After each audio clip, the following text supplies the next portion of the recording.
Welcome to another live lunch and learn on a Monday, and it is the 9th of December 2024. Today, I've got a new concept that I want to share with you. So, I'm going to share a little bit of the background story as well. I've been working on this for a couple of weeks now and would love your feedback on what you feel about this for me turning it into actually a new keynote. And I've entitled this The Silent Crisis in Leadership, Spotting and Stopping the Drift Towards Burnout. It's actually what you could call a hidden challenge for business leaders. So if we haven't had the opportunity to connect as yet, my name's Tim Wagner. I'm an international speaker and professional pointer as I work with business professionals and helping them break outside of the stress cycle that is life to find more peace, integrity, calm, fulfillment, and all of these things are available on the other side of stress and anxiety. But today I'm going to dive deep into going sort of through a couple of stages of what leads up to burnout. And as I said, this is a new concept that I've been working on. It's been something that I've been grappling with, in fact, for 6 years. But now I'm getting to the point of actually understanding it. You see, you'll notice that this says here, authenticity burnout syndrome. Burnout has been, or brownout syndrome, I should say. Burnout has long been recognized as a critical issue for executives and also high performance. But there's a subtler crisis that's slowly emerging. And this has been increased over its time in the last 4 years. I've come to call this authenticity burnout, a brownout syndrome, not burnout, brownout. So unlike traditional burnout, ABS is not an obvious crisis. Instead, it manifests very slow as a dimming of passion, a dimming of purpose, a lacking of authenticity in personal and also professional life. And it's a condition that is often hidden behind a mask where we're projecting a certain style of personality that we perceive those around us are expecting us to show. And this gives perceived success and high productivity as well. But today I'm going to share this concept that has begun to resonate with me very deeply, as it more accurately explains what happened to me when I left my corporate career of 27 years in 2018.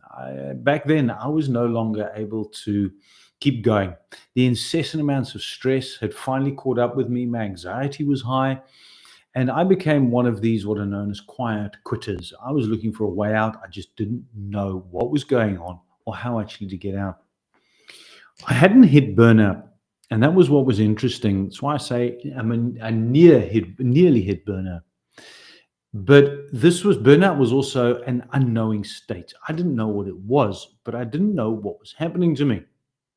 Over the years, I've slowly started to unpack it. Now, Harvard Business Review through Michael Kibler, he wrote an article called Executive Brownout Syndrome, which is where I've taken the brownout from, where Kibler describes it as a state of silent overwhelm, where high performers continue to deliver results but experience profound internal disengagement. You can call it the step before burnout. Now, Brian Sexton from Duke University, he says, well-being is the ability to do stuff and see the good and bad in all situations. This is the beginning stage. Well-being is what we all want. Good health, good mindfulness, good state of being, well-being and all grounded. From here, you find fulfillment and success and able to be connecting in your business and home life. But when you're at brownout, you can only see the bad. Good things happen, but you don't recognize it. In the same way as somebody who's experiencing the feeling of depression, they're going to stand on a cliff and look at a beautiful sunset over the ocean, but they won't see it. They won't see somebody who is in a state of good well-being, how they will see it. Somebody in that state of brownout is just not going to reflect or be able to relate that as a beautiful sunset.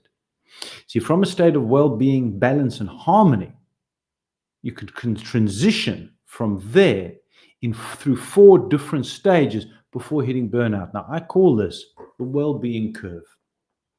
Now, the well-being curve clearly shows you that when you're starting off, and it's on the green side there, after well-being, you have then stress. Now, there's good and bad stress. Granted, I'm talking about the bad stuff, the stuff which stops you from functioning optimally, where ongoing stress leads you to anxiety. So stress is merely an internal emotional reaction to external circumstances, while anxiety is a constant state of stress, panic, fear, anxiousness, where there's no perceived external stressor. So you're feeling stressed continuously, if you would like.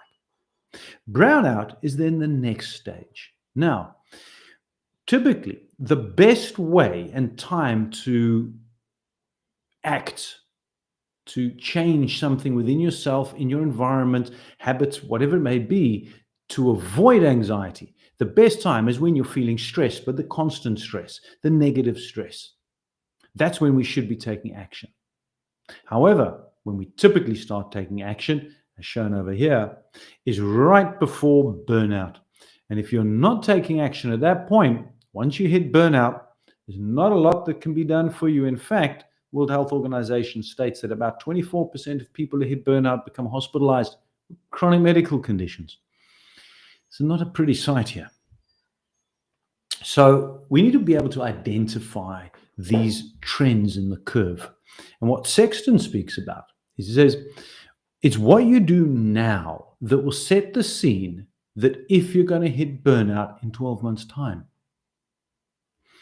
First thing, he says, if you're skipping meals regularly, if you're eating a poorly balanced diet, you're working through the day with no breaks, you arrive home late from work consistently, so you're always putting work ahead of home life, where you have difficulty sleeping, where you change family plans because of work, and you feel frustrated by technology. I may be not being brownout now, but I still have frustrated by technology often. And also sleeping less than 5 hours a night. So begin by asking, what is the company culture? At work, is there a culture for an environment of encouraging, or maybe not openly encouraging, but accepting that it's norm at work when you skip meal breaks? When you eat, if you are, you snack at your workstation. You don't pee. You're sitting, you're going, I know, I've got to get this project done, and you put aside that. You perhaps take work home, and there's an expectation that you're going to work from home, even on holidays and weekends, which should be the rest and reset time. What about a demanding boss that requires you, or expects you at least? You feel that expectation, whether they've asked it of you or not, to open your emails constantly and always answer your messages, even when you're not in work time. All of this leads to emotional exhaustion. And emotional exhaustion, according to Sexton, is 9 times higher than before COVID. This means that people are far more likely to step away from their workplace with no warning. It's that mask that we put on, that when the person resigns and leaves, almost immediately everybody around and goes, but why? That was me. These are quiet symptoms of authenticity brownout syndrome. See, ABS isn't visible to others, but it affects others in the organization, not only yourself personally, your well-being, but those around you as well. So leaders who may be afflicted by ABS will say things like they're feeling drained continuously. There's an overwhelm of 24/7 obligations. They will have strained relationships at family time at home with the kids and the spouse as well, and also their friends. They're going to neglect personal interests and hobbies, find it difficult to concentrate during non-business conversations, so sitting around a dinner table or with friends standing around a braai or a barbecue. If it's not business related, you're going to struggle to connect. That's where your mind is. Also, a loss of passion for work and diminishing creativity. This was a big issue personally for me. I could no longer find solutions to the problems. that I was experiencing at work. Then you've got physical signs: weight gain, poor sleep, increased reliance on alcohol, smoking, and even other unhealthy habits. So here's 10 quick indicators I'm going to run through. And this is only an introduction. So if you're finding any of this interesting and going, I need to find out more about this, please connect with me. You'll see down below my contact details, my email address, and there's even a link there directly to my calendar. Book a time. Let's have a discussion around this. So 10 indicators of ABS. You work long hours without being challenged or feeling stimulated. It's just work. There's tasks that feel endless, leaving you constantly feeling overwhelmed and never actually getting to the end. You lack direction in your career and you're avoiding critical decisions. You just got no idea why you're there or where you're going anymore. Your contributions in meetings are minimal. Often you're going to dismiss new ideas because it's just easier not to think about something new. Let's just stay the way it was. You're going to have avoidance behaviors like excuses to not engage, excuses to avoid conversations, excuses to meet up with family and friends. You're going to be perpetually tied to work. Goes back to emails and messages, constantly feeling obligated that you need to act on them immediately. Then you got the physical decline, your health, due to poor habits, lack of exercise, poor diet, lack of sleep. Your health demise. Then your sense of humor, well, that's pretty much out the window. Passive aggressive tendencies arise, and you'll find that at this stage of brownout, you're arguing still, you have the energy for that, whereas burnout, there is no energy left to argue. There's just no sense. Then personal relationships and interests also become eroded, leaving a sense of isolation from loved ones. And you don't dislike your boss, but you find them unpredictable and they add to your stress. Here's a key thing as well. ABS is toxic. It's contagious. So while it may seem that ABS is about personal issues, its impact on the organization and teams is massive. Where you can shut down ideas of innovation, you fail to nurture talent, especially those underperforming players. You show disengagement, which demoralizes teams and erodes organizational culture, so nothing new gets done. And you're operating in protective mode always, where you're focusing on survival over strategic growth. And according to the Duke University, over a 12-year study, 26% of burnout is seen as teamwork related. This is a disruption, and disruption is aggression. When you're not listening, you're then arguing. When you're arguing, it becomes contagious in teams. But note, burnout and brownout may be contagious, but so is well-being and harmony too. So when burning out, you become drawn to negative things and you will not notice the positive and neutral things around you. It's how we've been physically designed. In brownout, and anxiety as well, you're in a permanent state of fear, fight, and flight mode, which is called the activation of the sympathetic nervous system. You're breathing in and out your mouth, and you're in a permanent, what is perceived as, panic state.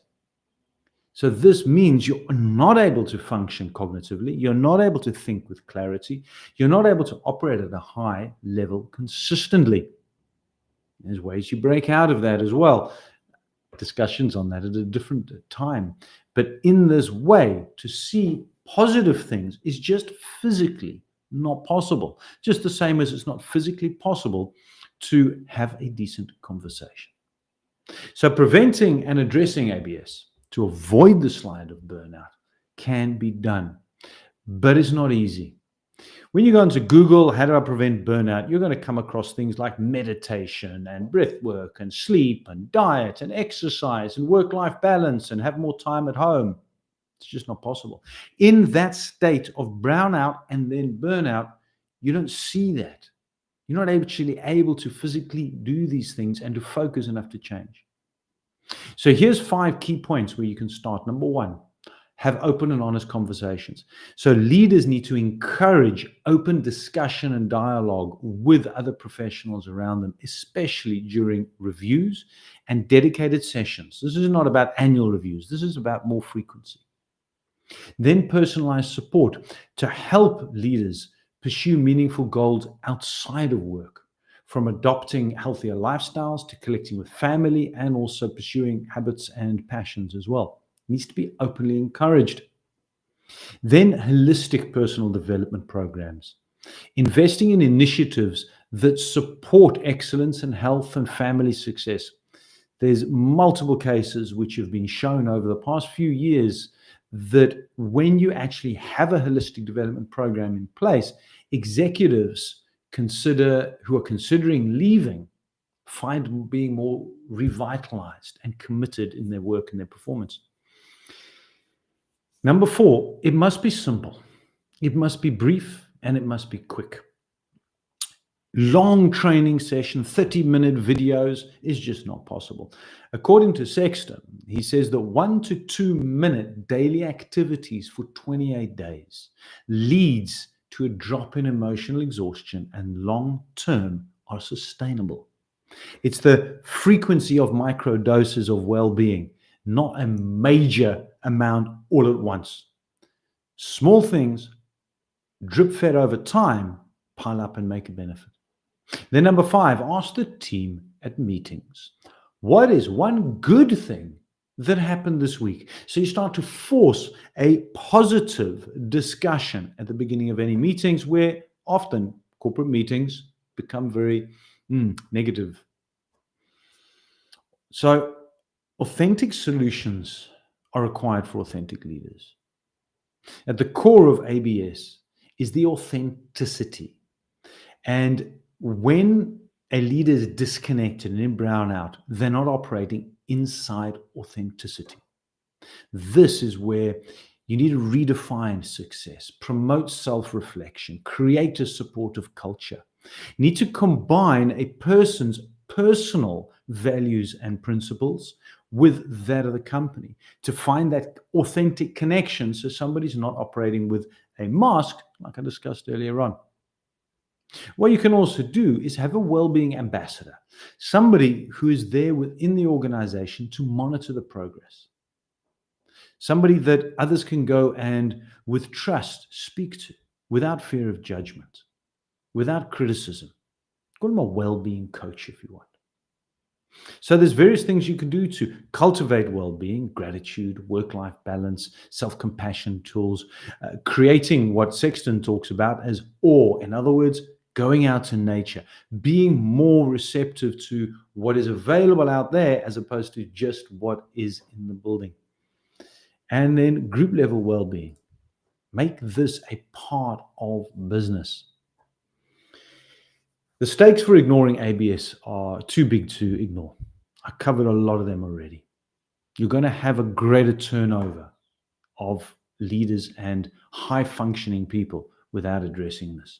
The cost to lack of innovation, declining team morale, loss of top talent, it just is incessant. So by starting to recognize and address authenticity brownout syndrome, leaders can reignite passion and foster healthier work environments, workplaces, and redefine personal and organizational success as a combination. So it's time to shine a light on this. It's not getting better, it's getting a lot worse. Anybody I speak to in organizations, networks around the world, they're rating themselves as highly stressed on a consistent, ongoing basis. So connect with me. You'll find all the contact details there below. Let's have a chat. If you would love a keynote address specifically aligned to your organization or your company around ABS, the concepts and what can actually be done about this, connect with me. Let's have a chat. Otherwise, I'll see you next week one day. Ciao for now.